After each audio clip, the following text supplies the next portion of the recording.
Muy buenos días, tengan todos ustedes. Podemos enlazarnos, Paola, Paulina. Tenemos conexión de audio y video para toda la audiencia. Sí, doctor. Audio y video correctos. Perfecto. Y estamos en grabación corriendo, ¿correcto? Así es. Bueno, les damos la más cordial bienvenida a todas las personas que nos acompañan el día de hoy con la siguiente presentación que forma parte del curso interdisciplinario de bioética que ha sido convocado por la Comisión Estatal de Bioética de Jalisco en la colaboración con profesores de distintas instituciones.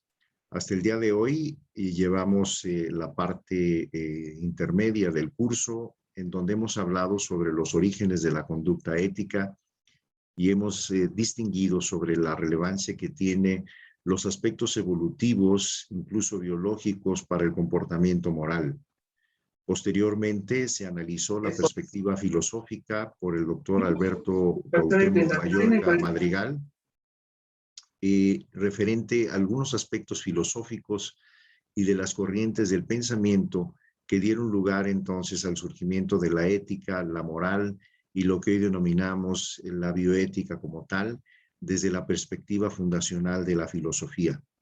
A su vez, la doctora Rosa Margarita Álvarez Álvarez hizo lo propio al conectar esta información con las corrientes bioéticas contemporáneas, desde el utilitarismo al principialismo, el análisis de casos, la perspectiva kantiana y la relevancia que tiene el identificarnos con algún componente del comportamiento y del estudio de la ética y la bioética que pueda ser aplicado a nuestro contexto sociocultural, lo que le da entonces una relevancia particular porque podemos literalmente aterrizar muchos de estos conceptos a la vida diaria.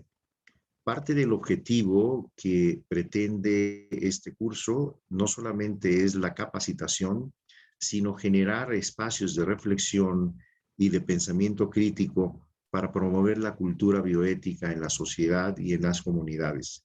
De tal forma que aún tenemos un reto muy importante, que es cómo logramos vincularlo con los aspectos formativos educativos, que fue el tema que tocó la maestra Rocío Preciado, en donde hablaba de la importancia de ver a la bioética como una disciplina transversal, pertinente, necesaria en los programas educativos y que no fuera vista solamente como una situación alterna.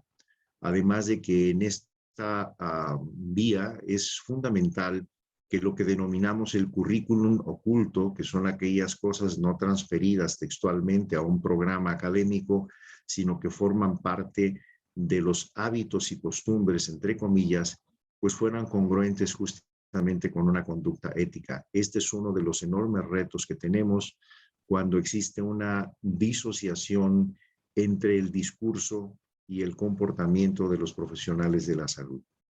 El día de hoy tendremos el gusto de poder revisar algunos aspectos sobre la bioética y la normatividad jurídica con la doctora Irene Córdoba Jiménez, que está ya por integrarse, estaba en tránsito a su computadora, pero ya se conectó para que pueda subir su presentación. Y de esta misma forma, los temas restantes Tendremos la participación de la maestra Arely Cerón, que es coordinadora de los comités de ética en investigación y comités hospitalarios de bioética de la Comisión Nacional de Bioética, que tocará algunos aspectos normativos que son fundamentales y que es muy relevante tenerlos en cuenta desde el punto de vista del cumplimiento que se tiene que tener con indicadores que tienen un carácter legal. A su vez, la doctora Gabriela Pineda Hernández, también de la Comisión Nacional de Bioética, hará lo propio desde la visión antropológica. La doctora es doctora en antropología y participará con nosotros sobre la importancia que tiene la bioética desde la relación intercultural, de tal manera que aspiramos a una bioética universal, no a una bioética segmentaria, pero sí una bioética que requiere de apropiarse y de adecuarse a los distintos contextos de la lengua, la cultura, las sociedades, las comunidades diversas, la heterogeneidad, por lo cual esto nos abre un panorama que es muy reciente en el estudio de la bioética en todo el mundo.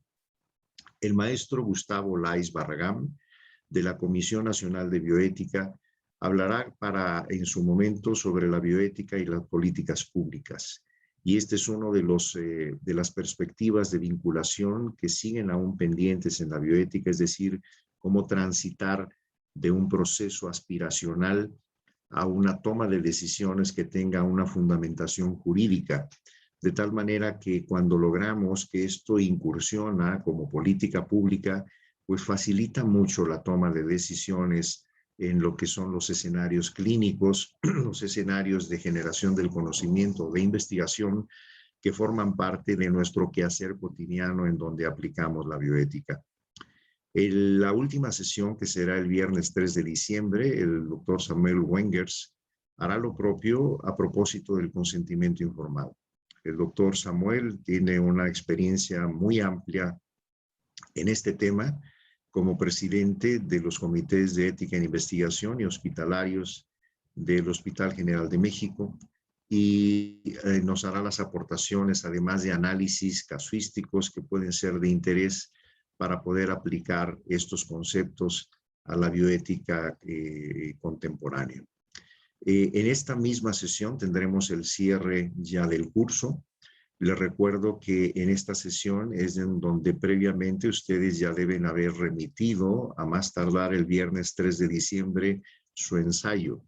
Se les enviaron oportunamente las comunicaciones sobre las características metodológicas del ensayo, que es la forma final de evaluación del curso, porque como se va a extender un diploma de reconocimiento por las horas, se requiere en los formatos de evaluación ante las instancias de enseñanza de tener una evidencia evaluatoria, que no será un examen, y consideramos que por ser una presencia de diferentes sitios del país, lo más viable es elaborar un ensayo de manera de tener una evidencia de evaluación, de tal manera que les invito a que retomen este tema, que sea un tema de su elección, ir trabajando en él como si fuese un análisis de ensayo, con un análisis reflexivo, con referencias bibliográficas, o a la manera también como si fuera un artículo de revisión, de acuerdo a la literatura científica. Entonces es un recordatorio para que en los últimos días no se vean apresurados y tengan oportunamente la presentación del ensayo para que sea remitido, porque normalmente emitimos a la brevedad el diploma correspondiente, de manera que no sea un proceso tardado. Y si alguien, aunque haya llevado el curso, no emite su evaluación a través del ensayo, no podríamos extenderles el diploma que corresponde. En la siguiente diapositiva, Paola, si me permiten, es aprovechar también este espacio para generar una invitación para ustedes. Y esto es que nos gustaría que nos acompañaran por la vía virtual, como lo estamos haciendo. Les vamos a hacer llegar la liga oportunamente, pero el día 23 de noviembre, que es martes, a las 6 de la tarde, en el marco ya de las actividades que se realizan en Guadalajara con motivo de la Feria Internacional del Libro, tendremos la oportunidad de presentar nuestro libro colaborativo La cultura bioética en la sociedad contemporánea. Este libro confiamos que estará disponible en las distintas instituciones como un libro de lectura y de consulta, y que es una colaboración que ha sido gestionada desde la Comisión Estatal de Bioética, la Comisión Nacional de Bioética y el apoyo de diferentes instituciones y académicos de diferentes universidades. Me place mucho que los contenidos tienen justamente esa visión, porque más que desplazarse a aspectos temáticos puros o de datos duros, nos invita a cómo transferir la educación en bioética hacia la cultura bioética, que le da una connotación cada vez más amplia, y lograr que la toma de decisiones, no solamente en escenarios hospitalarios o de investigación, pueda ser parte de nuestra cultura como tal, que pueda ser parte de nuestras costumbres y, por qué no decirlo, como de nuestra tradición, entre comillas, en la toma de decisiones en este tipo de escenarios en donde desarrollamos nuestro trabajo. Una de las aspiraciones y de los retos más importantes es lograr sistematizar estos procesos. Y como lo comento en diferentes sesiones, que cuando tengamos una situación crítica o un conflicto ético, bien sea, si quieren seguirlo llamando como dilema, que tiene una connotación filosófica más profunda, pero los conflictos éticos se presentan continuamente en nuestra práctica profesional, en todos los escenarios de la vida incluso, o en los escenarios que involucran el medio ambiente, que es parte de la visión global que hoy tiene la bioética. Lo que significa, y que es parte de las invitaciones que yo hago a las comunidades, que no tomen las decisiones solos. El ejemplo de la pandemia es un ejemplo muy vigente en donde se tuvieron que enfrentar conflictos éticos referente a una característica fundamental de las emergencias sanitarias. Hay limitación en los recursos, hay un aumento en la demanda de atención, el mismo personal no tiene suficientes elementos para poder proceder de forma oportuna y de manera suficiente, y esto también nos lleva a conflicto como tal. Hay un estudio reciente que involucra a que cuando estos aspectos tienen un impacto emocional en el personal de salud a partir de los conflictos éticos, es cuando también más se puede vincular a situaciones de desgaste emocional o síndromes de quemamiento que ustedes habrán leído comúnmente como el síndrome de burnout. Bajo estas condiciones, entonces, esto es parte de los temas que toca el libro, la cultura bioética, algunos de los temas que fueron manejados en el curso interdisciplinario del año pasado y están plasmados, de manera que les reitero la fecha, que es 23 de noviembre a las 6 de la tarde. Les haremos llegar la liga para que nos hagan favor de ampliar la invitación y que nos puedan acompañar. Será la presentación por parte de la Comisión Estatal de Bioética en un escenario de un recinto cultural muy importante en la ciudad de Guadalajara, que es la Biblioteca Iberoamericana Octavio Paz, y en donde el programa está contemplado, coordinado por la maestra Carmen Villoro. Participa el secretario de Salud del Estado de Jalisco, el doctor Fernando Petersen. Participa el maestro González Roldán, a nombre de la Comisión Nacional de Bioética, y la maestra Gabriela Pineda, y su servidor como editor. Estaremos entonces compartiendo este espacio y en su oportunidad podremos buscar la posibilidad para que sus instituciones tengan acceso a este libro. Bien, pues estamos en vías de identificar si la doctora se integra con nosotros para poder subir la presentación. Aquí estoy, doctor. Buenos días. Perfecto, bienvenida, doctora Irene. Bueno, pues entonces, si me permite, doctora, podemos hacer ya su presentación y usted nos va compartiendo. Cancelamos entonces nuestra presentación para darle cabida a Paola a las diapositivas de la doctora, si son tan amables. Listo, doctor. Muy bien, gracias. Bueno, pues entonces, como les había comentado en la introducción, es un gusto poder presentar a la doctora Irene Córdoba Jiménez por su formación académica como abogada y sus posgrados en el área de Ya está. Espero que funcione. Les recordamos si Está. pueden cancelar sus micrófonos a las personas que nos acompañan, por favor. Entonces reitero, por la formación académica de la doctora Irene como abogada y sus posgrados en el área de la bioética como tal y en ciencias de la salud, tiene una visión muy amplia sobre la normatividad, dígase lo que hoy denominamos bioderecho aplicado a las ciencias de la salud. De tal manera que además la experiencia que ha desarrollado en estos temas como académica del Centro Universitario de Ciencias de la Salud y como perteneciente o a distintas instituciones y organizaciones de la bioética en el plano internacional, pues entonces seguramente nos aportará su experiencia y datos muy importantes en la normatividad y la bioética como tal. Entonces, sin más preámbulo, le dejo el uso de la voz. Ya está la imagen visible de su presentación y espero que podamos retomar también muchos procesos de aprendizaje de lo que hoy nos comentará la doctora Irene Córdoba. Bienvenida y muchas gracias. Su micrófono integrado y entonces usted da continuidad a la sesión. La acompañamos si usted hace el cierre, doctora. Al final, de la misma dinámica, podemos tomar comentarios o preguntas del chat que le agradecería que usted directamente los manejara para atender a la audiencia. Muchas gracias de nuevo por su asistencia. Es un gusto tenerla con nosotros. Muchas gracias, doctor Rodrigo Ramos. Al contrario, a usted por su confianza. Buenos días a todos. Gracias a la Comisión Estatal de Bioética e Investigación por esta invitación para colaborar en este curso interdisciplinario de bioética que seguramente, y como ustedes deben de estarlo notando, nos permite compartir algunas experiencias, pero también permite que cada vez más personas accedan a esta disciplina que de alguna manera nos está auxiliando en nuevas maneras de pensar problemas y tratar de presentar algunas alternativas de solución.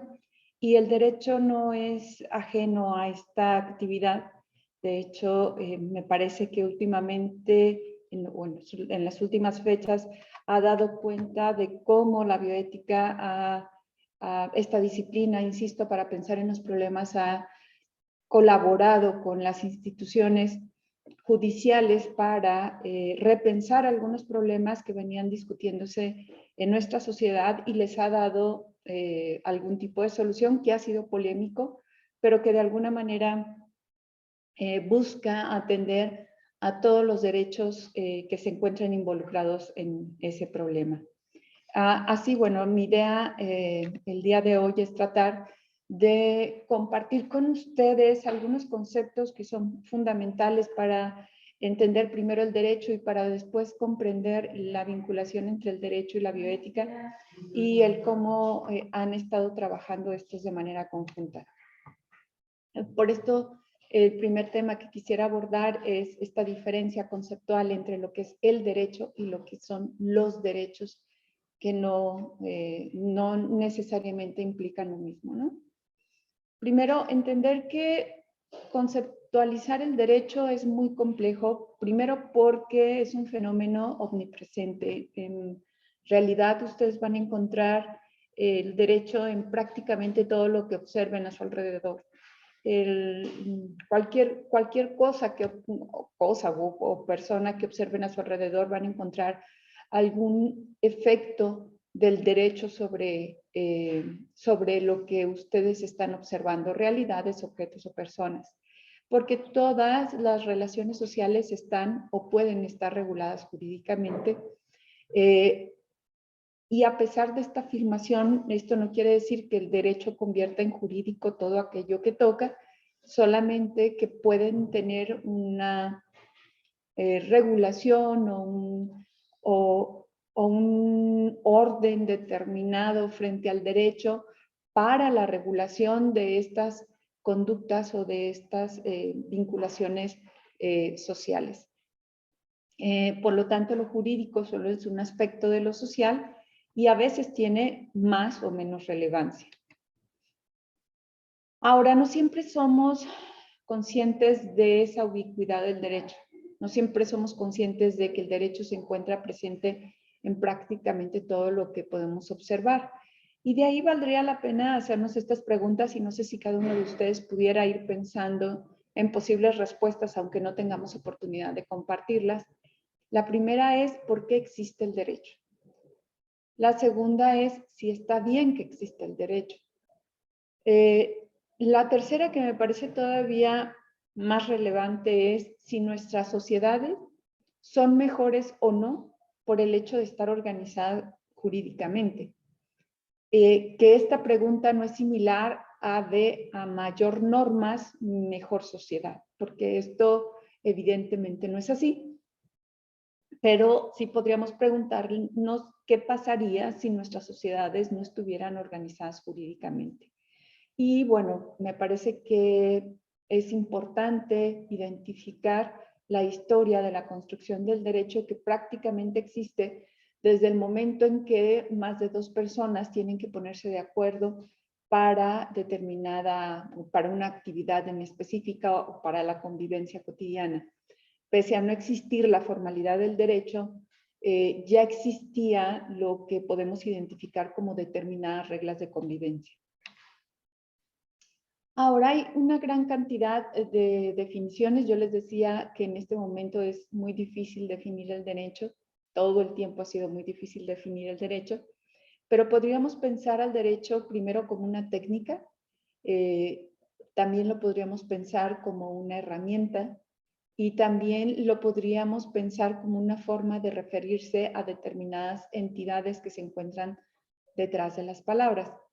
En cada una de estos tipos de definición vamos a encontrar diferentes elementos constitutivos de la palabra derecho, pero en realidad lo que ya les he venido mencionando, el derecho es muy difícil de definir. Es así porque tiene muchas variables dentro de las cuales implican los fenómenos históricos que van haciendo que tengamos una visión diferente del derecho. No es lo mismo el derecho romano o el derecho griego en la antigüedad que el derecho actual y por ello, pues, esta dificultad conceptual. La otra es que abarca fenómenos heterogéneos, muy heterogéneos, y en muchas ocasiones lo que ocurre en la disciplina es que solemos recordar el concepto del derecho de acuerdo a aquellos conceptos que han sido más influyentes en la historia o los que nos son más fáciles de comprender. Pero básicamente todos estos conceptos aluden más a una explicación de carácter técnico que a una explicación realmente de a qué objetivo atiende la disciplina. Ahora, en la actualidad lo que es verdad pues es que estamos en nuestro país y en muchos países, pero en nuestro país me voy a referir específicamente a esto, estamos muy vinculados a lo que actualmente representa el valor de nuestra Constitución Política de los Estados Unidos Mexicanos. Primero, porque es esta la base del derecho en nuestro país y podemos entenderlo en primer lugar como un contrato social que se ha hecho en todos los componentes de nuestro país. Este contrato social se le conoce como Pacto Federal, que es también la base de nuestra república, que esta es nuestra forma de gobierno, una república representativa y federal, que tiene el manejo de sus poderes a través de la división y no de la concentración en uno de ellos, cuando menos constitucionalmente así lo es, y el objetivo de ella es sostener la democracia y la soberanía popular. La división de poderes es muy, muy importante para comprender cómo es que ha ido avanzando el concepto de derecho y me gustaría hacer nada más un repaso muy breve sobre esta división de poderes, que es justamente lo que da forma a esta forma de gobierno, valga la redundancia, de ser una república federal. Bien, entonces, como ustedes saben, nuestro país de manera federal se divide en 3 poderes: el poder ejecutivo, el poder legislativo y el poder judicial. El poder ejecutivo está integrado no solo por el presidente, sino por el presidente y su gabinete. Todos los secretarios de Estado en conjunto con el presidente conforman el poder ejecutivo. No es que el presidente sea la máxima autoridad en nuestro país, sino que es la máxima autoridad junto con el gabinete en uno de esos 3 poderes. Frente al derecho o frente a las leyes, una de las principales responsabilidades que tiene el Ejecutivo es publicar las leyes para que éstas entren en vigencia. Sin la publicación de estas normas, entonces las mismas, pese a que hayan sido aprobadas por el Poder Legislativo, no podrían entrar en vigencia. Otra actividad frente al derecho y frente a las normas es el ejecutarlas. Es decir, de alguna manera, una vez que el Poder Judicial ha emitido un fallo respecto de un procedimiento, el Ejecutivo tiene la responsabilidad de llevarlo a cabo de distintas formas. Ahora, el Poder Legislativo a nivel federal se encuentra depositado en el Congreso de la Unión. El Congreso de la Unión está integrado por la Cámara de Diputados y la Cámara de Senadores. Y ellos tienen por objetivo principal, o tienen como objetivo principal, crear, modificar, reformar, adicionar o derogar normas. Todo lo que tiene que ver con este aparato de lo reglamentario de la Constitución, bueno, son ellos quienes tienen a su cargo esta responsabilidad. Y por último, el Poder Judicial, cuya máxima autoridad es el Pleno de la Suprema Corte de Justicia de la Nación. Tienen un presidente que cambia constantemente entre los mismos magistrados que integran este pleno, y tienen como responsabilidad interpretar y juzgar el cumplimiento o incumplimiento de las leyes. Pero sobre todo tienen un trabajo muy importante de uno, observar que estas leyes se encuentran dentro del marco constitucional y especialmente dentro del marco de los derechos humanos. Este papel, insisto, ha sido fundamental en los últimos meses y se ha centrado mucho justamente en temas relativos o temas que le interesan a la bioética y la protección de los derechos humanos. Ahora, en nuestro país, como dije anteriormente, y también ustedes lo saben, bueno, tenemos un pacto federal, pero esto implica que también existen niveles de gobierno. Estos niveles de gobierno son el nivel federal, el nivel estatal y el nivel municipal. Esta es la manera en que también el país se organiza. Y también existe una división de poderes en cada uno de estos niveles. Yo les mencionaba anteriormente la división a nivel federal, y bueno, ahora les mencionaría la división a nivel estatal, que sería básicamente la misma. No existe un poder ejecutivo, existe un poder legislativo y existe un poder judicial. El poder ejecutivo está depositado en el gobernador y también en los secretarios del gabinete que apoyan al gobernador. El poder legislativo se encuentra depositado en los diputados y el poder judicial en el Supremo Tribunal de Justicia del Estado. Una disculpa, permítanme un segundo.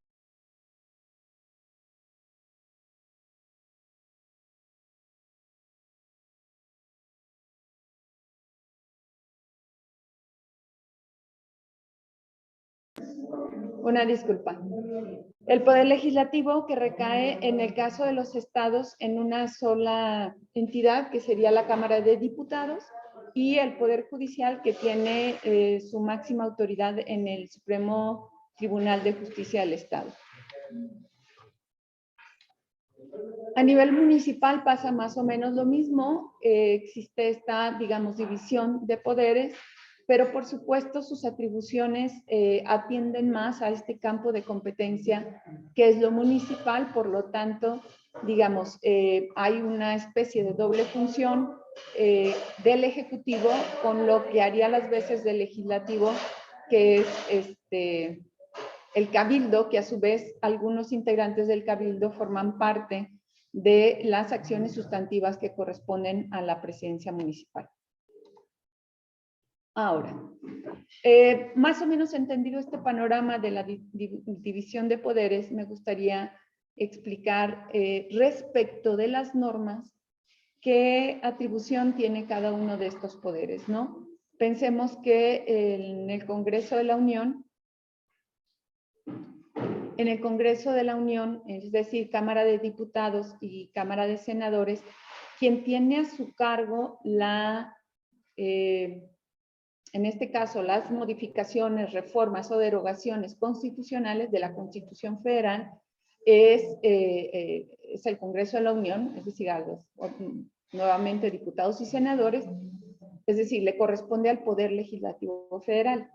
La Constitución, para que funcione, debe de contener algo que se conoce como leyes reglamentarias.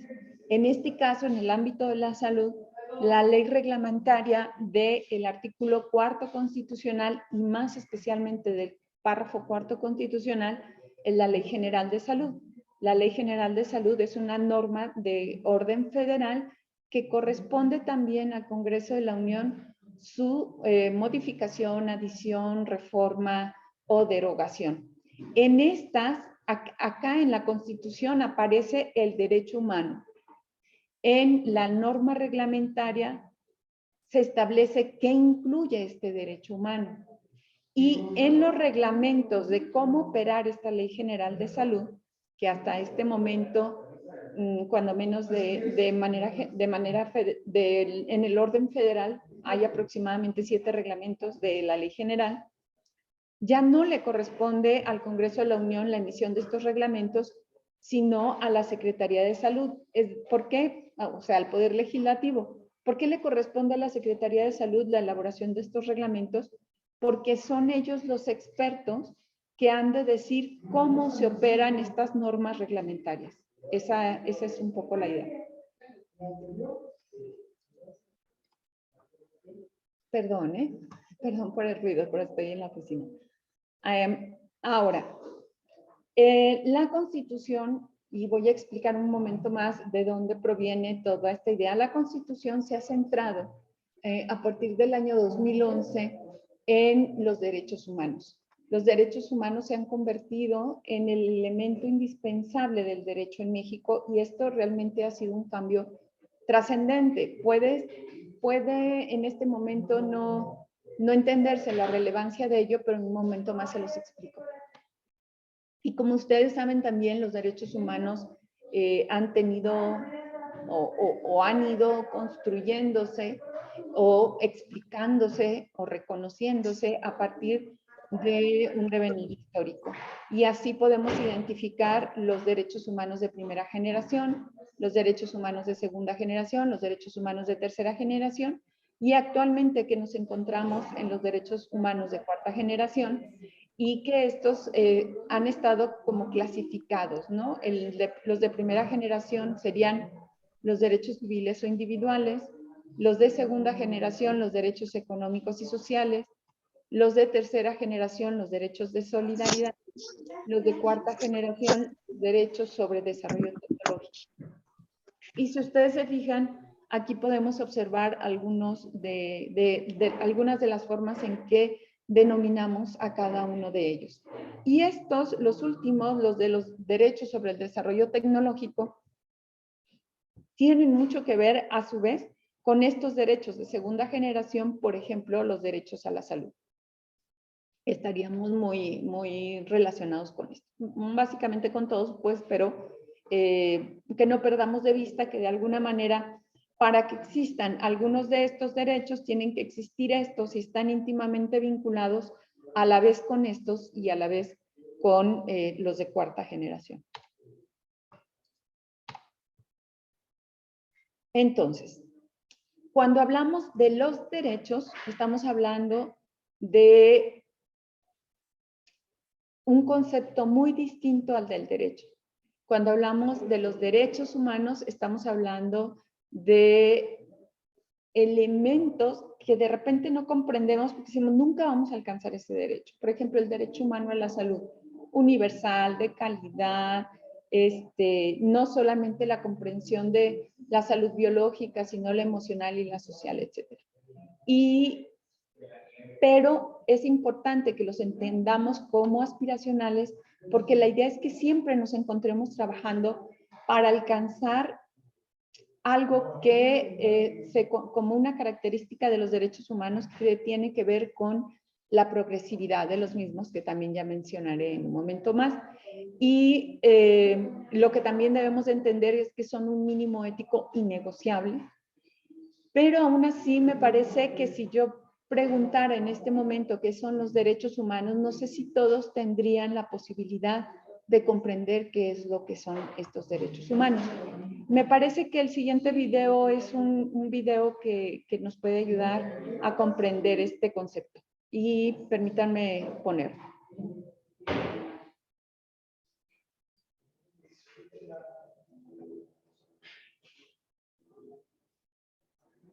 Si la tecnología me lo permite, en un segundo lo pongo.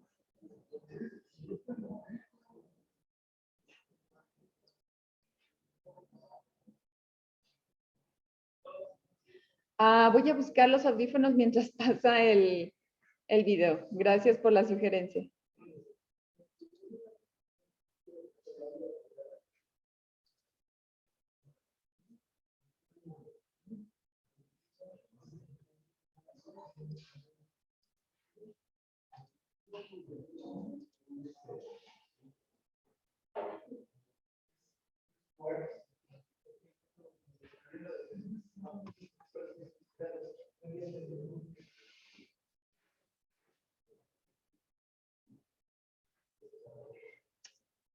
Una disculpa por el retraso, está tratando de correr el video.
Human rights is, geez, that's a good question. Human rights. Oh, that's tough. Wow. I don't even know how to give that a definition. I would probably have to do a little bit of homework or something. Any right that I think just as a normal, human, The rights that humans have. that's a very large debate. Tú le puedes preguntar a 20 personas y te van a dar 20 diferentes opiniones. Non saprei, una domanda complicatissima. We just take them for granted that they're there, but we don't even consider what they are.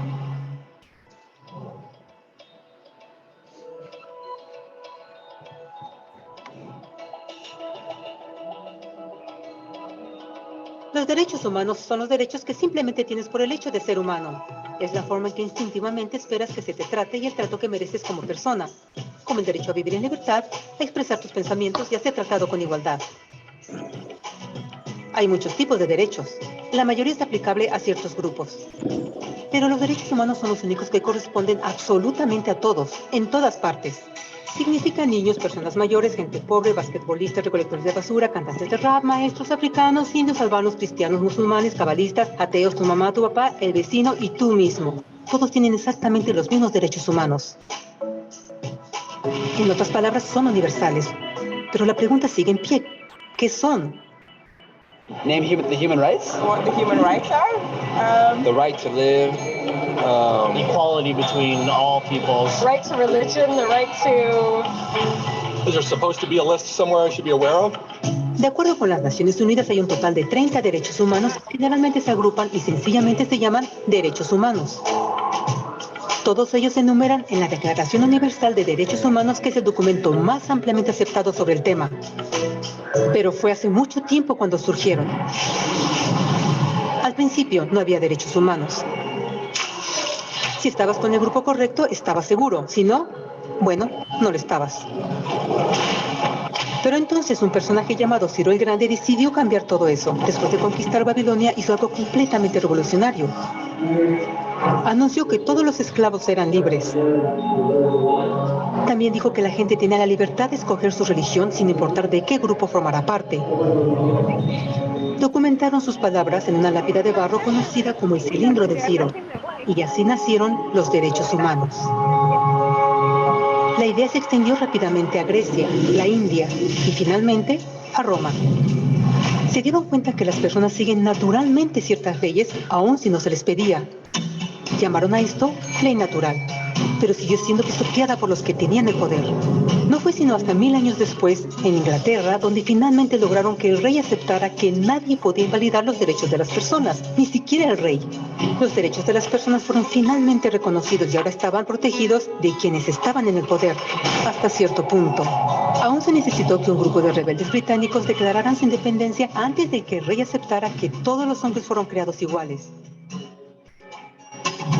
No es que le gustara la idea, pero no los pudo detener. Y así nacieron los Estados Unidos. Los franceses siguieron inmediatamente con su propia revolución por sus propios derechos. Su lista era más larga e insistieron en que esos derechos no solo se habían ideado, sino que eran naturales. El concepto romano de ley natural se había convertido en derechos naturales. Desafortunadamente, no todos estaban entusiasmados. En Francia, un general llamado Napoleón decidió derrocar la nueva democracia francesa y se declaró emperador del mundo. Por poco él lo logra. Pero los países de Europa unieron sus fuerzas y lo vencieron. Y los derechos humanos estuvieron otra vez en boga. Se redactaron acuerdos internacionales garantizando ampliamente muchos derechos en toda Europa.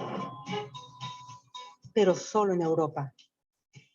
De alguna forma, el resto del mundo todavía no tenía esos derechos. Por el contrario, esos países fueron invadidos, conquistados y consumidos por los enormes imperios europeos. Pero entonces un joven abogado hindú decidió que era suficiente. Su nombre era Mahatma Gandhi. Y ante la violencia, insistió que toda la gente en la tierra tenía derechos, no solo en Europa. Finalmente, incluso europeos empezaron a estar de acuerdo. Pero no iba a ser fácil. 2 guerras mundiales surgieron. Hitler exterminó la mitad de la población judía de la Tierra en horribles campos de concentración nazis. En resumen, 90 millones de personas murieron. Los derechos humanos nunca habían estado tan terriblemente cerca de la extinción. Y el mundo nunca había estado tan desesperado por un cambio. Así los países se unieron y formaron las Naciones Unidas. Su propósito básico era reafirmar la fe en los derechos humanos fundamentales, en la dignidad y el valor de la persona humana. Pero, ¿qué son los derechos humanos? ¿Eran las proclamaciones de Ciro, las leyes naturales de Roma, las declaraciones de Francia? Todos parecen tener una idea un tanto diferente de lo que los derechos humanos deben ser. Pero bajo la supervisión de Eleanor Roosevelt, finalmente estuvieron de acuerdo en un grupo de derechos para todos absolutamente. La Declaración Universal de Derechos Humanos. El concepto francés de derechos naturales se había convertido finalmente en derechos humanos. Así, en resumen, primero solo unas cuantas personas con suerte tenían algunos derechos, hasta que una de estas personas decidió, oye, otras personas también deberían tener algunos derechos, lo cual fue grandioso, excepto que no todos estuvieron de acuerdo, y solo costó unos cuantos miles de años de lucha, declaraciones y más lucha hasta que todos finalmente aceptaron que los derechos humanos deberían ser para todos, y vivieron felices por siempre. Excepto por un pequeño problema. Si la gente tiene el derecho a alimentación y cobijo, ¿por qué 16,000 niños están muriendo de hambre cada día? ¿1 cada 5 segundos? Si la gente tiene libertad de expresión, ¿por qué miles están en prisión por expresar sus ideas? Si la gente tiene derecho a la educación, ¿Por qué más de 1.000 millones de adultos son incapaces de leer? Si la esclavitud ha sido abolida realmente, ¿por qué 27 millones de personas viven hoy en esclavitud? ¿Más del doble que en 1800?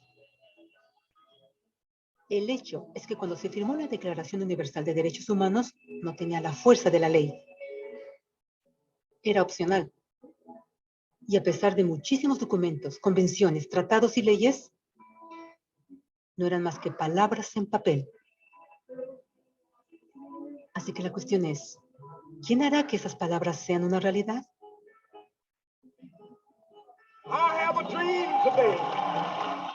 Cuando el Dr. King marchó a favor de la igualdad racial, él estaba marchando por los derechos que habían sido garantizados por las Naciones Unidas desde hacía casi 2 décadas. Pero de todas maneras, él marchó.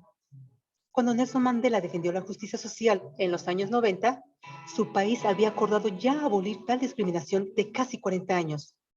Pero de todas maneras él luchó. Esos que luchan hoy contra la tortura, pobreza y discriminación no son gigantes o superhéroes. Son gente común. Niños, madres, padres, maestros, individuos de pensamiento libre que no están de acuerdo en estar en silencio, que reconocen que los derechos humanos no son una lección de historia, no son palabras en una hoja de papel, no son discursos, campañas comerciales o de relaciones públicas. Son las elecciones que hacemos cada día como seres humanos. Son la responsabilidad que todos nosotros compartimos, de respetarnos mutuamente, de ayudarnos unos a otros y de proteger a los necesitados. Como Eleanor Roosevelt dijo, después de todo, ¿dónde comienzan los derechos humanos universales? En pequeños lugares, cerca del hogar, tan cercanos y tan pequeños que no pueden ser vistos en ningún mapa del mundo. Sin embargo, son el mundo del individuo común, el vecindario donde vive, la escuela o universidad donde estudia, la empresa, la granja u oficina donde trabaja. Tales son los lugares donde cada hombre, mujer y niño busca igualdad de justicia, igualdad de oportunidades, igualdad de dignidad sin discriminación. A menos que estos derechos tengan un significado ahí, no tendrían significado en ninguna parte.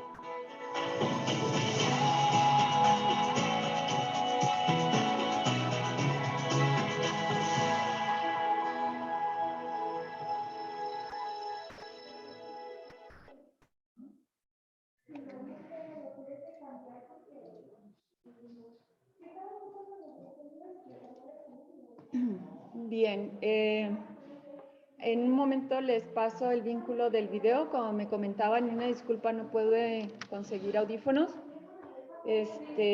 Lamento mucho el ruido, pero hay mucho eco todavía en estas oficinas porque están recién remodeladas. Así que voy a tratar de hablar un poquito más fuerte para que el sonido ambiental no esté afectando tanto. A ver, perdón.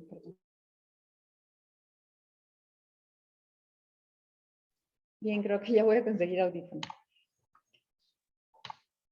Ahora, existen 4 tipos básicos con 4 modalidades activas y sus correspondientes pasivas en el sentido de comprender qué son, qué es el derecho y sobre todo cómo refleja el derecho perdón.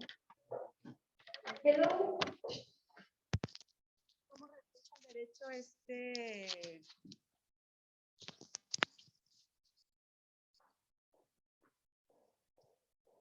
Perdón, espero que así ya funcione mejor.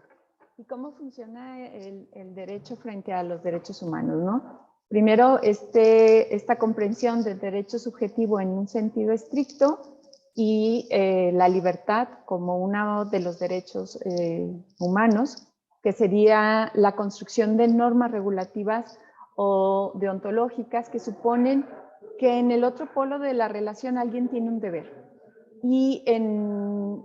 Y por otro lado se encuentra este elemento de poder y de inmunidad, que son normas constitutivas de reglas que confieren poder en el otro polo, lo que implica que alguien está en una posición de sujeción. Es decir, alguien está en una posición para regular, ejercer el el control de las normas y por tanto esta regulación para la vida social, y por el otro lado está alguien que debe cumplir estas obligaciones que impone el poder. Esto no implica que solamente existan dos figuras, implica que en algún momento todos y cada uno de nosotros nos encontraremos en el segundo supuesto y en otro momento nos encontraremos en el primer supuesto. Cuando los profesionales de la salud se encuentran como profesionales de la salud, tienen determinadas responsabilidades o deberes, pero a su vez cuando se encuentran frente a la posibilidad de colaborar en una institución pública y de emitir determinadas normas para que se concrete el derecho humano a la salud, se encontrarían en el segundo supuesto. Ahora, les comentaba que en México el derecho ha cambiado sustancialmente, ha cambiado desde el año 2011 y ha cambiado hacia una mirada de esto que se conoce como neoconstitucionalismo. El neoconstitucionalismo ya es una postura, digamos, intermedia entre lo que han sido las discusiones sobre el derecho positivo y el derecho natural. Durante toda la historia del derecho ha ido y venido esta discusión sobre si el derecho es algo que debemos de entender como natural e inherente al ser humano, o si el derecho es ese conjunto de normas que hemos escrito de manera racional y que hemos de cumplir. Y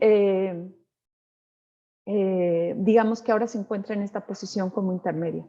El derecho no distingue necesariamente, no se distingue o no es distinto necesariamente al concepto de moral, pero hay que tener mucho cuidado con este concepto de moral porque a su vez es un concepto que se modifica también en función de las realidades históricas y filosóficas, e ideológicas y sociales. El derecho y la moral, y yo diría más bien la ética, coinciden en sus principios, y estos principios lo que hacen es trasladarse al orden constitucional para tratar de ampliar las posibilidades de protección a los derechos humanos.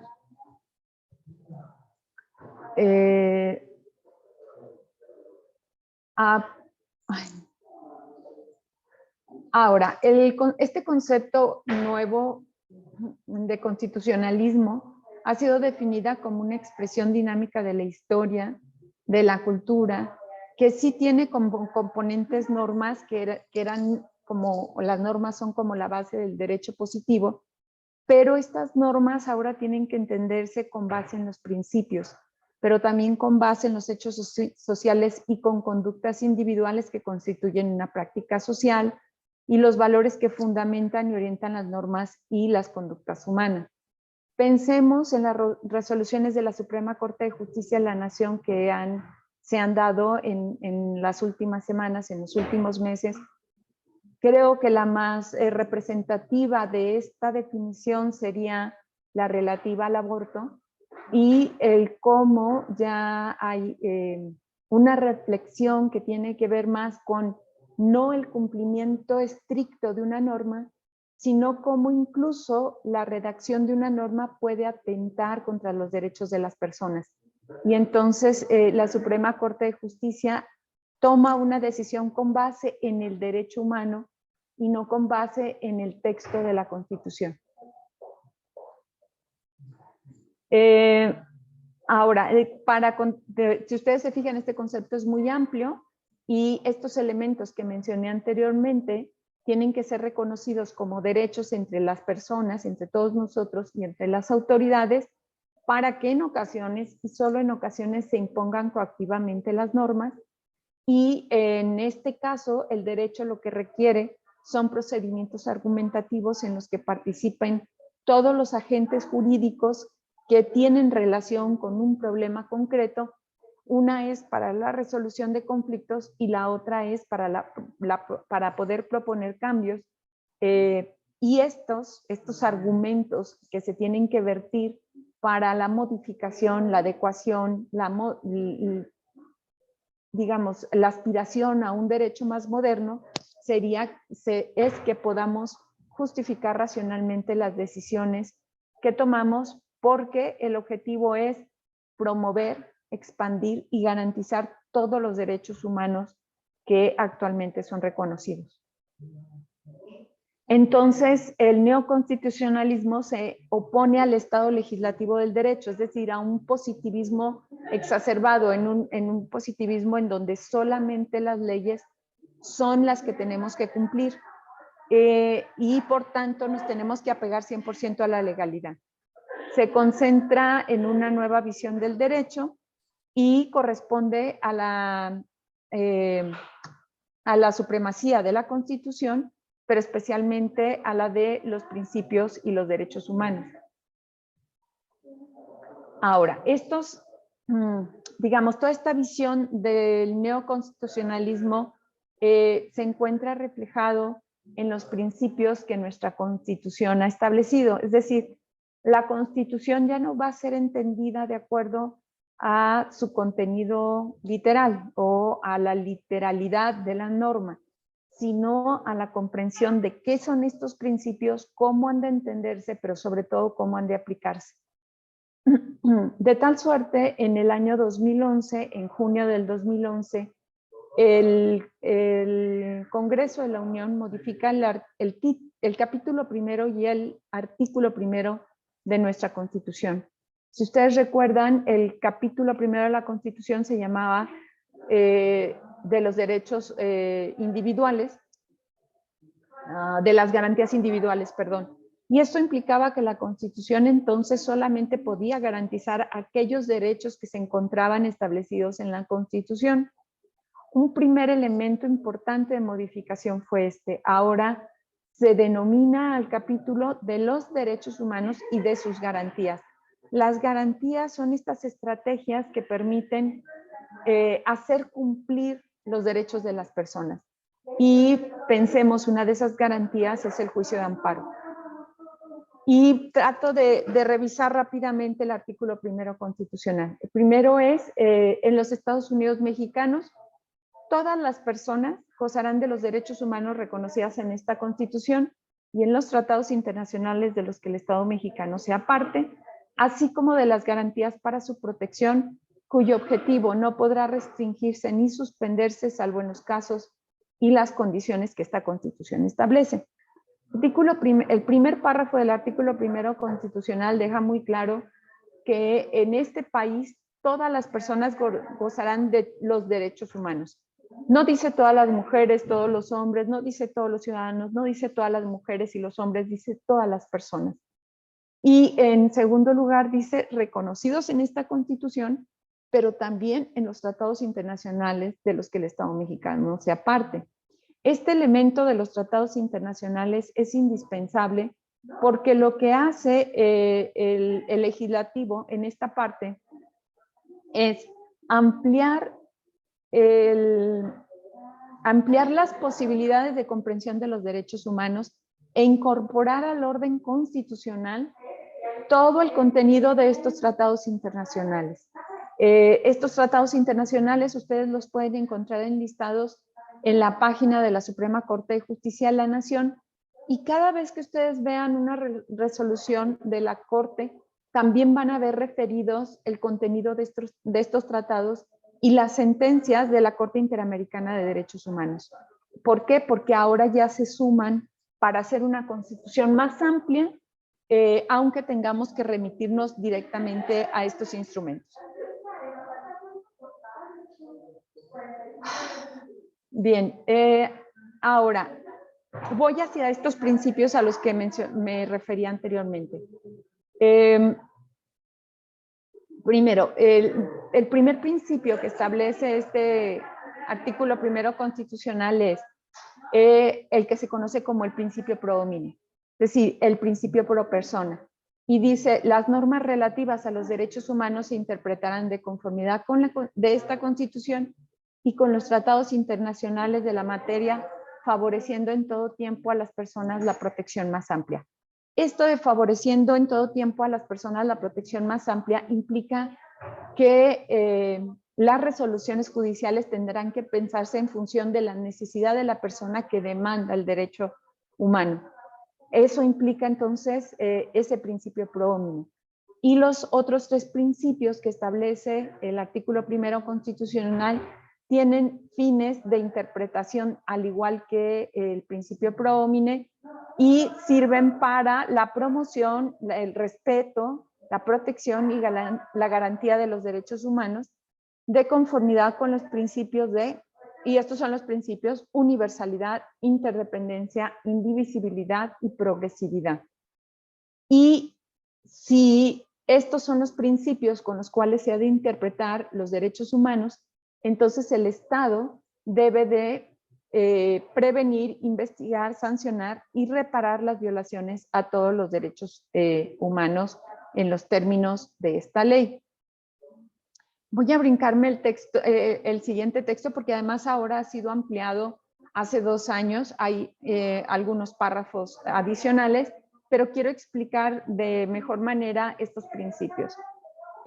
Primero, el principio pro homine o pro persona es el que desaparece, la aplicación de la jerarquía de las normas.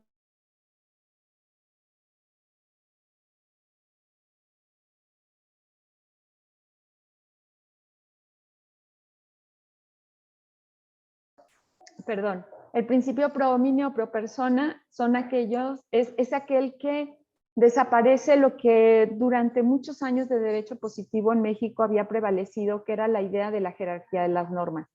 Una jerarquía en donde se implicaba que la norma superior, lo que dijera la norma superior derogaba lo que dijera una norma inferior cuando éstas se encontraban en confrontación.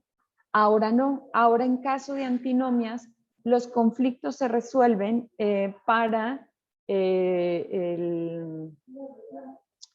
se dirimen en función de estos principios y se conoce como la idea, se conoce como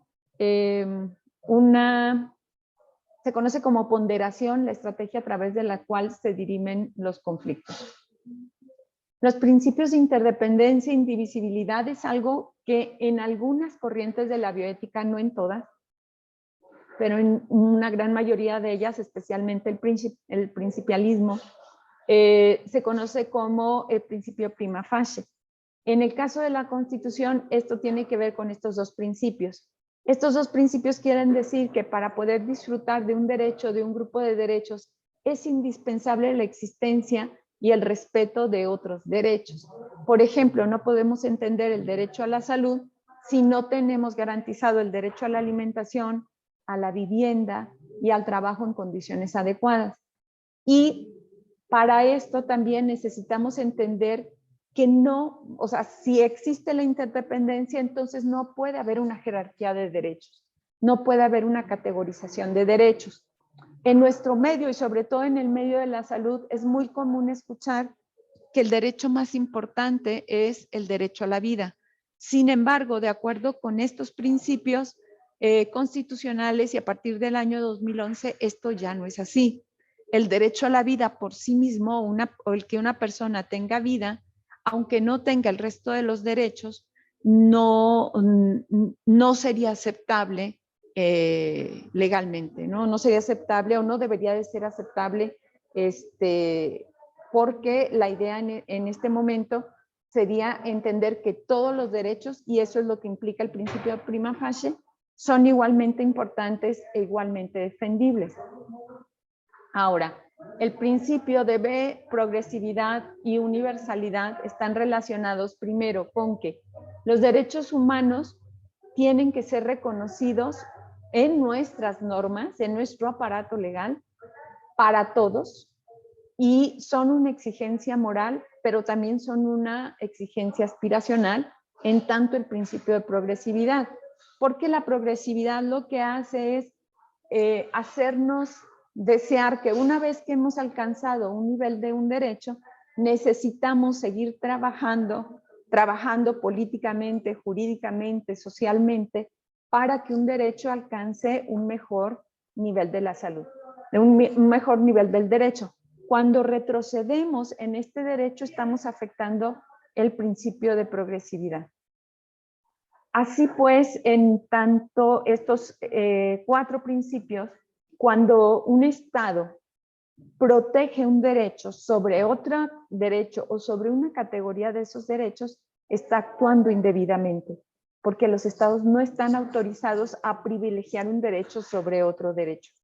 Todos merecen la misma atención y además la misma urgencia de ser atendidos. Y lo que les comentaba frente a las antinomias jurídicas o a la confrontación de derechos, lo que la justicia debe hacer, y sobre todo el Poder Judicial, pero en general todos, todos aquellos que tengamos que trabajar bajo un ideal de justicia, es que ponderemos. La ponderación implica un ejercicio racional a través de la argumentación y del conocimiento de los datos y los derechos para ver en un problema determinado cuál principio o cuál derecho ha de prevalecer y por qué. Ese es el ejercicio de ponderación. Si ustedes tuvieron la oportunidad de acceder a la tesis de la Corte, a la reciente tesis de la Corte sobre el aborto, me parece que podrán identificar que lo que hace justamente la Corte es un ejercicio de ponderación entre ciertamente una entidad que debe proteger, como sería el embrión o el feto, y los derechos de la mujer y lo que se identificó de la mujer y dice la tesis de las personas con capacidad de gestación para, se hace un ejercicio de ponderación para determinar en ese caso y ante la necesidad de tomar una decisión qué derecho es el que debe prevalecer. En realidad la Corte nunca señaló que el aborto debe autorizarse bajo cualquier condición y por cualquier razón y en cualquier momento de la gestación. Lo que hace la Corte es hacer una ponderación en determinados supuestos de gravedad y de urgencia y de necesidad para señalar que en ese caso la mujer y las personas con capacidad de gestación tienen un derecho superior al del embrión o el feto. No está entrando en discusión de otro tipo de cuestiones que de repente uno ve en redes sociales. Ahora, más o menos he venido comentando cuál es la relación entre la bioética y el derecho y hay una serie de cosas que podemos pensar sobre estas similitudes entre la bioética y el derecho o el por qué para el derecho es indispensable la bioética.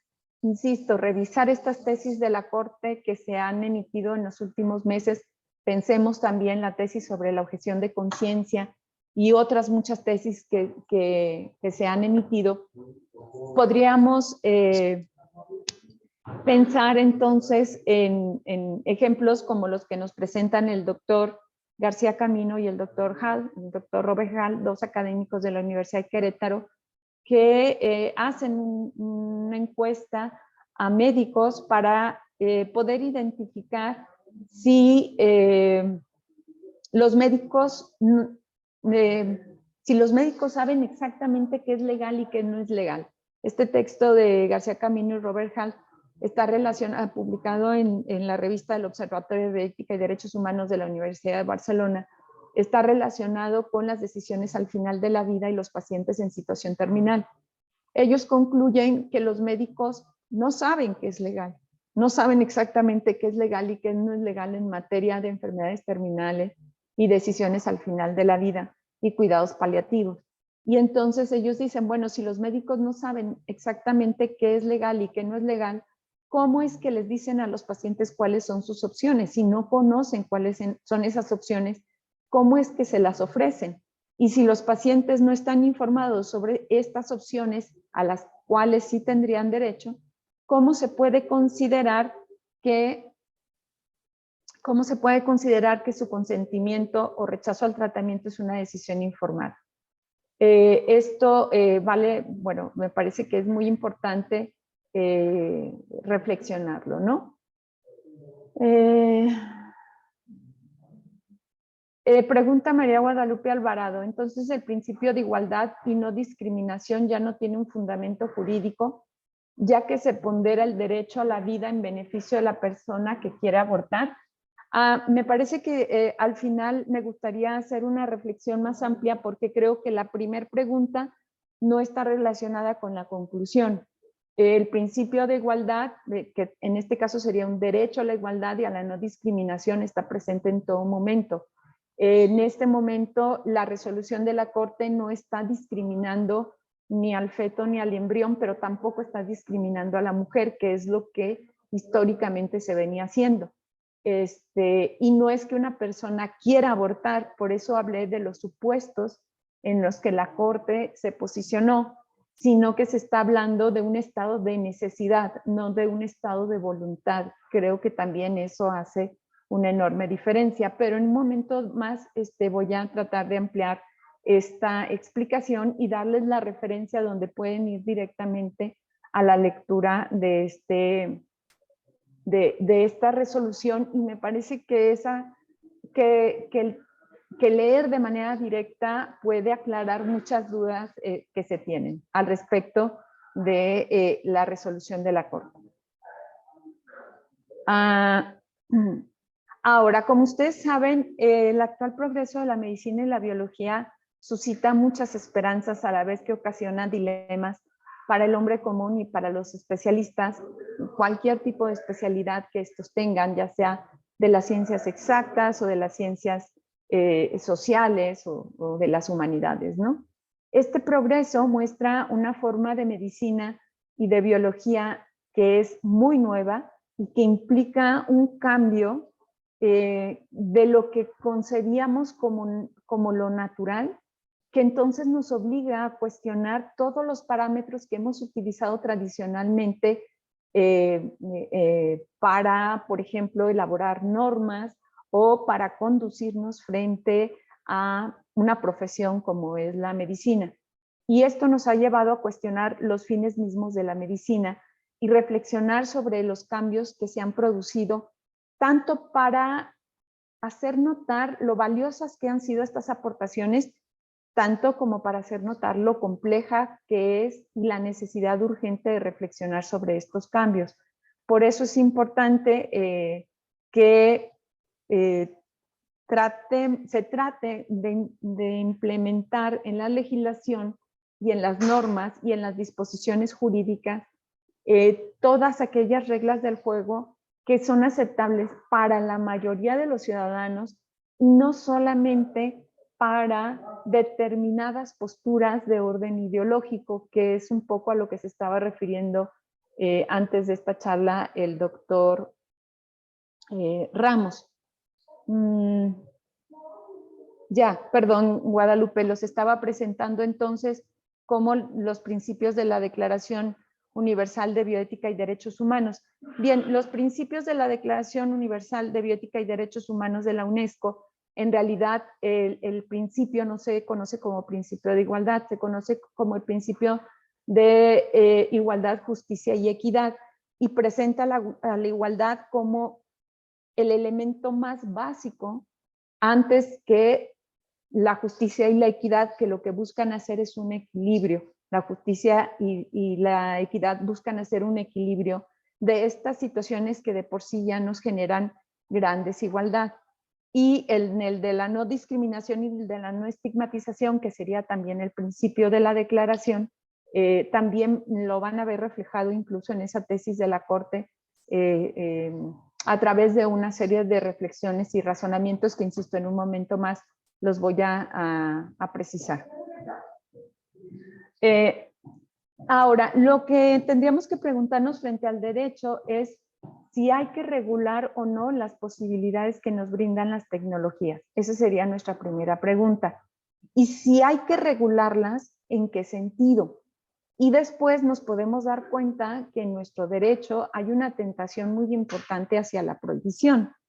Y el problema de esa, o lo que intenta hacer esa prohibición es tratar de resolver de la manera más fácil posible aquellos problemas que no suelen tener una respuesta social unidireccional, que tienen como muchas posibilidades de ser resueltas y que entonces tendríamos que pensar de manera importante, amplia, racional y con datos cuáles son los valores que debemos de protegerlos y cómo es que esto debe de hacerse para poder elaborar procedimientos que le permitan a todos gozar de los derechos, pero al mismo tiempo que le permitan a quienes ejecutan o quienes interpretan estas normas tomar decisiones, pero decisiones que puedan estar siempre fundamentadas en el entendido de los derechos humanos.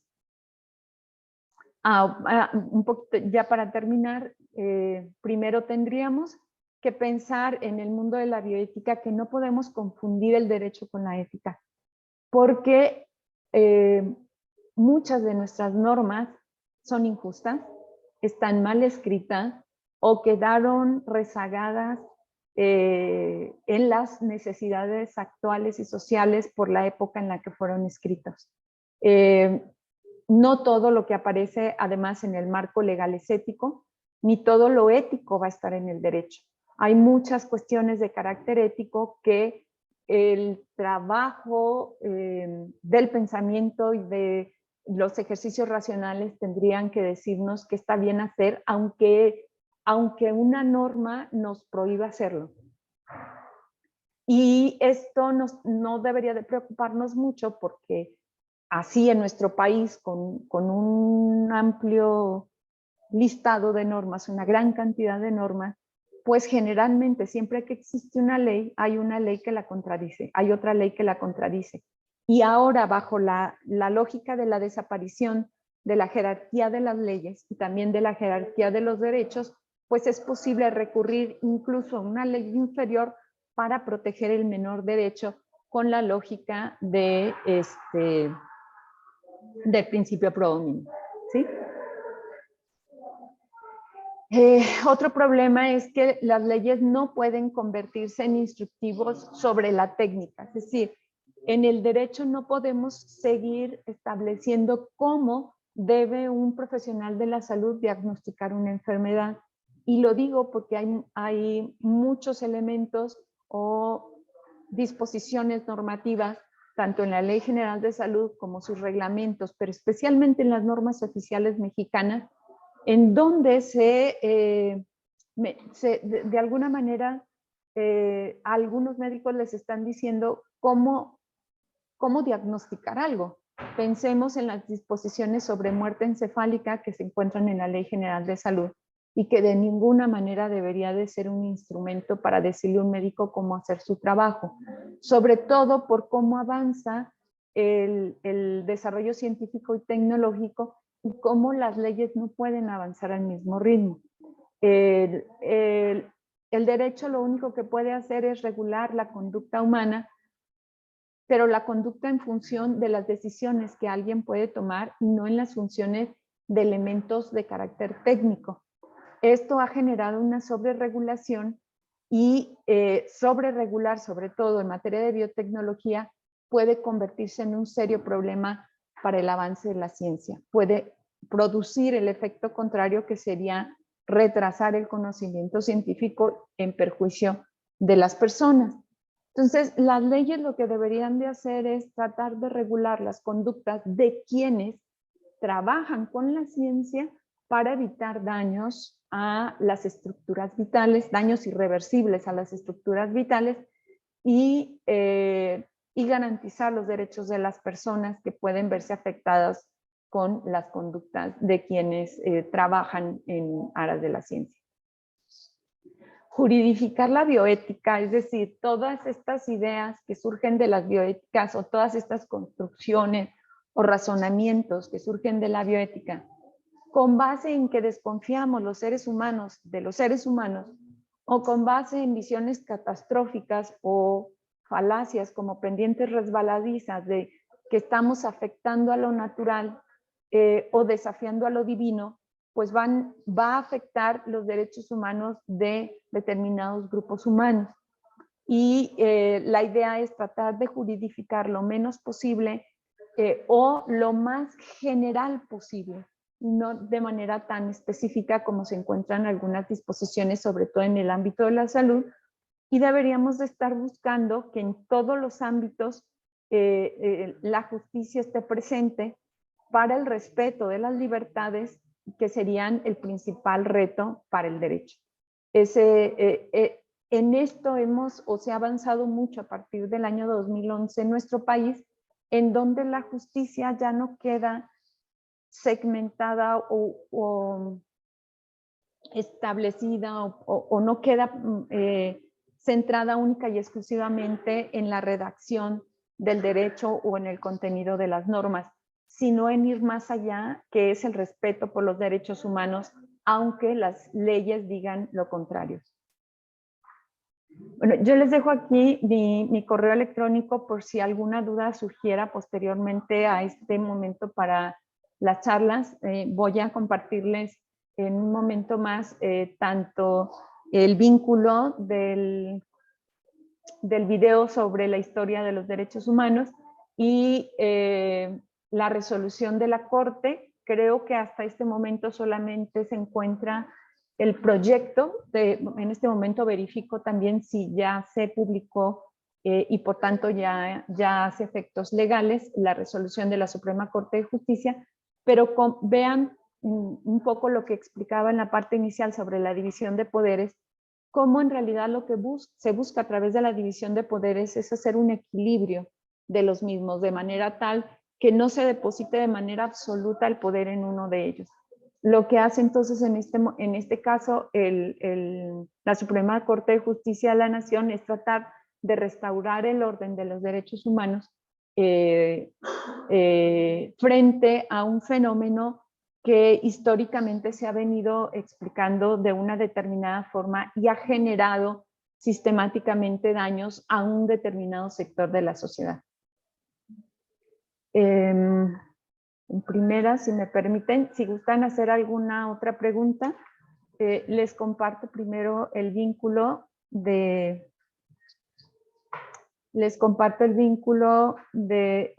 video. Y permítanme compartirles el de la tesis de la Suprema Corte de Justicia de la Nación. Si me permite, doctora Irene. ¿Sí?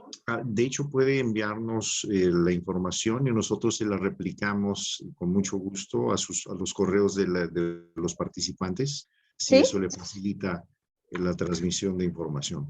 Ok, muchas gracias. Sí, doctor, porque en este momento sí, para que me va a costar un poquito de trabajo. Sí, para que pueda hacer su cierre.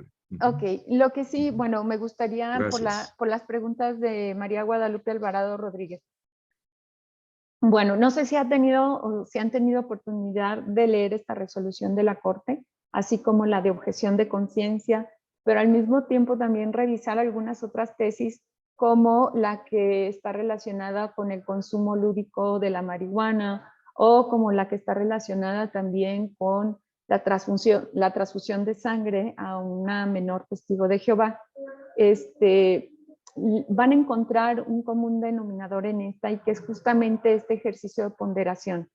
Un ejercicio de ponderación necesario porque no solamente están tratando de dirimir conflictos, en el caso, por ejemplo, de la menor testigo de Jehová, que sería el conflicto entre la libertad de creencia de los padres y el derecho a la salud de la menor, y una figura muy importante en los derechos de los niños que se conoce como el interés superior del menor. Y en el caso del consumo lúdico de la marihuana, de objeción de conciencia y de aborto, están, digamos, trabajando para el análisis del contenido de una norma que consideran contrario a los derechos humanos, ¿sí? En estos ejercicios que ustedes pueden observar, lo que hace la Corte es estar justamente ponderando el principio predomine y estos otros 4 principios para comprender en estos conflictos, en estos problemas, como decía el doctor, no todos son dilemas, sino problemas, qué derecho ha de prevalecer ante una situación en donde se contraponen 2 derechos.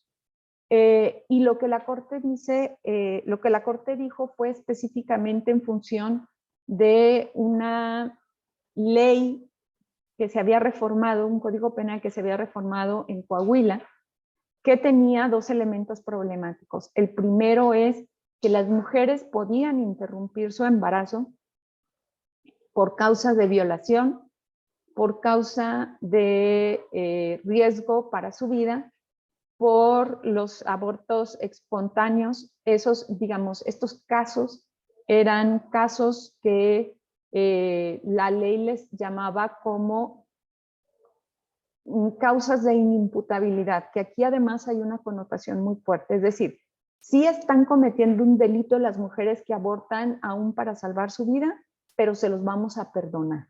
Eso era básicamente lo que decía esta norma, ¿no? Sí, la mujer que tiene un aborto espontáneo, no la vamos a meter a la cárcel, pero sí cometió el delito. Y el tercero es, en caso de violación, bueno, pues sí le vamos a dar su derecho a la libertad, pero necesita pues, como necesita interrumpir su embarazo, bueno, no va a ser sancionada. Eso por una parte. Por otra parte, en este mismo Código Penal de Coahuila, un tema ajeno al aborto, establecía, bueno, y lo más importante sobre estos temas del aborto eran las sanciones que imponían a quienes cometían el delito de aborto fuera de estos casos. Pero también hacía una diferencia en la sanción para el caso de la violación entre cónyuges. Y decía que era menos grave que un esposo violara a una mujer, que cualquier persona violara a una mujer. Lo que hace la Suprema Corte a través de un recurso de inconstitucionalidad que, si no mal recuerdo, lo interpuso la Procuraduría o la Fiscalía General de la República por estas reformas en Coahuila, fue entrar de fondo al asunto en el año de 1917. Y apenas hasta este momento se acaba de emitir la tesis de la Corte. Lo que dijo la Corte es, primero, que no puede hablarse de causas de imputabilidad cuando hay necesidades de este tipo que atienden a la salud de las mujeres, que debe de ser prioritario sobre cualquier otra cosa. Que debería de hablarse de causas excluyentes de responsabilidad. Es decir, que una mujer no es responsable de un delito de este tipo cuando, y aquí es donde amplía las posibilidades de interrupción de embarazo. Cuando una mujer esté embarazada producto de una violación, cuando se ponga en riesgo su vida o su salud, cuando exista la posibilidad de un producto con una malformación incompatible con la vida, grave, incompatible con la vida.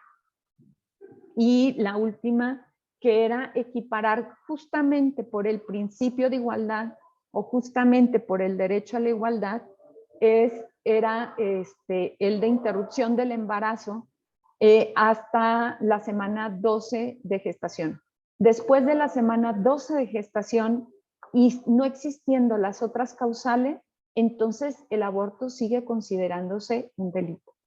Eso fue lo que dijo la Suprema Corte de Justicia de la Nación, y además hizo extensiva esta resolución para todo el país, para todos los jueces, de tal suerte que las mujeres puedan acceder a atención segura para la interrupción de los embarazos en estos casos.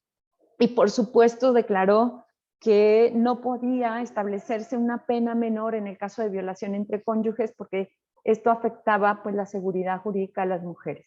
Todo esto lo hizo bajo un razonamiento de los derechos humanos y una ponderación sobre la importancia que efectivamente tiene para el Estado la protección de los embriones y los fetos, pero la importancia que también tiene la vida y la seguridad de las mujeres que ya nacieron, que ya tienen vida y que tienen un proyecto de vida.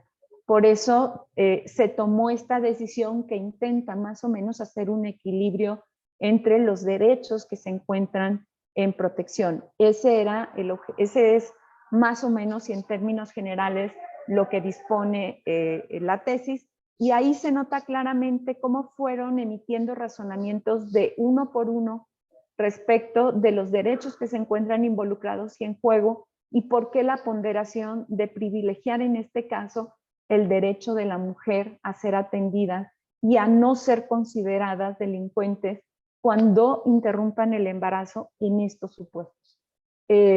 Eso es lo que dijo la Suprema Corte de Justicia de la Nación y no muchas de las cosas que se han venido estableciendo en redes sociales o difundiendo en redes sociales, ¿no? Entonces, sí les voy a mandar tanto, porque me parece muy importante que ustedes conozcan esta tesis, la de objeción de conciencia, la tesis sobre las transfusiones de sangre, que tratándose menores de edad, dice la Corte, es correcto que una autoridad vaya por encima de la decisión de los padres y ordene la transfusión. No son los médicos los que deben de tomar esta decisión, sino en este caso fue la Procuraduría de la Defensa del Menor quien tomó la decisión de ordenarle a los médicos proceder a las transfusiones de sangre. No sé si con esto quedaría más o menos claro, esperando pues que tenga oportunidad de leerlo directamente, María Guadalupe, o sea algo que se necesite ampliar. Muchas gracias por sus comentarios. Y dice Leoncio, las aportaciones son de vital importancia porque son problemas que nos ocupan hoy en día, ¿sí? Y son cada vez más frecuentes en nuestra población de niños y adolescentes, que son los más afectados, y la mujer misma, ¿sí? Efectivamente, la idea es, bueno, ¿cómo hacemos para que en este mundo que ahora es tan plural en ideas y en necesidades, podamos a través de este ejercicio, sobre todo de la bioética, poder llegar a conclusiones de este tipo? Por cierto, que en estas tesis, tanto la de objeción de conciencia como en la tesis del aborto, es muy fácil identificar la mano de gente académica, es decir, no fue única y exclusivamente una reflexión desde los magistrados, sino desde personas expertas, de gente que está trabajando íntimamente en la bioética. Ha sido muy interesante el trabajo que se ha hecho para alcanzar estas resoluciones, y cómo no son resoluciones tan huecas. De hecho, la tesis tienen algo así como 100 cuartillas, ¿no? 100 páginas, tamaño oficio. Entonces no es una resolución cualquiera, o no es únicamente un fallo que quede hueco, ¿no? Les dejo mi correo electrónico otra vez aquí en el chat: irenesjimenez@academicos.udg.mx.